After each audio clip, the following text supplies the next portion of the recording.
Tear gas flies as French tax protesters clash with police in Paris. Paris, thousands of French police were deployed Saturday on Paris' famed Champs-Élysées Avenue to contain another round of demonstrations against gas tax hikes. Police launched tear gas and water cannon as some of the so-called tried to force their way across official lines. Hundreds of demonstrators milled around at the top of the Champs-Élysées. Access to the major thoroughfare was close to cars and monitored by police with identity checks and bag inspections. Police barricaded entrances to the Arc de Triomphe and other landmarks. The roadblocks didn't slow the protesters who set fires in the soaked streets and formed human barricades against officers.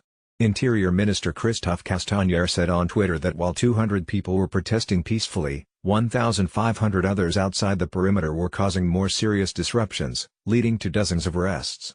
The movement has been organized largely over social media. Analysts have told NBC News it's likely being propelled by the disenfranchised middle class. Almost 8 in 10 people in France support the Yellow Jacket protesters. Despite the chaos Saturday, the clashes paled in comparison to a previous protest that saw 280,000 people take to the streets and block motorways across the country on November 17. Several recent incidents have turned violent, prompting Castaner to assign 4,000 officers to secure the capital this weekend.